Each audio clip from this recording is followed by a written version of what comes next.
وبالتالي هذه الاشياء كلها مش هتاثر فينا. احنا مستمرين في مشروعنا، مستمرين بقوه جدا وبادائنا، واللي هينجحنا هو صدقنا واخلاصنا وانكارنا لسواء. هو ده مش هينجحنا كلام ومنشتات واعلام واونطه وكل الذين يبتزون حتى في ديننا. ده اللي وصل الانحطاط، ان ناس عاوزه تبتز الحزب في دينه. يعني عاوزه تقول هو اسامه ده اسلامي، هو اسامه ده اللي مش عارف ايه. لا اسلام يعني ايه الاسلام؟ شق عند صدره، افتح صدره كده وبص يشوف فيه. انت مالك ومال هذا؟ انت قول اسامه بيعمل غلط في كذا، قول عبد المنعم بيعمل غلط في كذا، قول فلان بيعمل غلط. ما انت اسلامي ولا مش اسلامي؟ او تشق عن دينه. واحنا حد يستطيع ان يقوم بعمل شعبي او عمل مدني داخل مصر سواء كان اجتماعي او سياسي دون تعظيم للهويه الاسلاميه المركزيه؟ لكن الحقاره تصل عند البعض ان لسه بيقول الله هو الحزب بتاع مصر القويه ده، واحد يقول لك هو حزب ده اسلام بقى اسلامي بعد كل اللي بقى لنا سنتين و42 عاما مع بعضنا مش كلنا. كل ده لسه جاي تسال على هويه الحزب.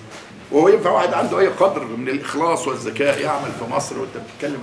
لكن احنا لن نبتز ونجيب ربابه ونقعد نضرب عليها طول النهار اسلامي اسلامي اسلامي. واحد يقول لنا سلام عليكم نقول له اسلامي، واحد يقول لنا تعالوا مش عارفين نقول له اسلامي وكده. مش هنعمل ده، محدش هيبتزنا ولا حد ايضا هيبتزنا عن الطرف الاخر. احنا اللي مؤمنين بيه هنمارسه وهنعمله، وعندنا ثقه كبيره في بعض وبيننا وبين بعض.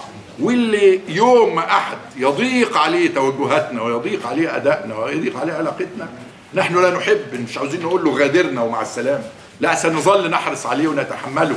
ولو شفتوا لاخوانكم سواء في الامانه او في المكتب السياسي او بعض قيادات الحزب في المحافظات او كلها بيتحملوه من الاخرين ومن الناس ومن التجريح ومن الاساءه ومن الاهانه، حضراتكم هؤلاء انا اعتز بيهم جميعا واقدرهم، وهو محل ثقتي جدا جدا جدا، ولن يشككني احد في من يعاونونني. وده كان دأبي على مدار حياتي كلها. كل اللي بيحاول يشككني يا اما في كلام موضوعي بتقول ان فلان غلط في كذا فنراجعه في الغلط، واذا كان حادث وتراجع عنه وقال ان ده غلط وصلحه وخلاص. ده انسان، مش هشطب عليه باستيك عشان غلطه وقع فيها وان خلاص وتتحول علاقاتنا مش رخيصه الى هذا الحد. الانسان صاحب العلاقات الرخيصه اول ما اخوه اسامه ولا اخوه احمد يقول له كلمه او يتصرف تصرف غلط يروح شطبه. ده انسان رخيص وعلاقاته رخيصه، احنا علاقاتنا غاليه. فلو اي واحد غلط انا يكفيني حينما يخطأ حتى لو في حقي او في حق الحزب ان يقول فعلا ده غلط، ويكفيني ان يقول ده غلط او انا اصلحه. هذا يكفي، وظل مقامه وقدره وثقتنا فيه كبيره جدا، وليست محل لا تشكيك. ولا نسمح ولا حد هيخترقنا ويخترق حزبنا لا بالتشكيك ولا بالمال ولا باي وسيله من الوسائل.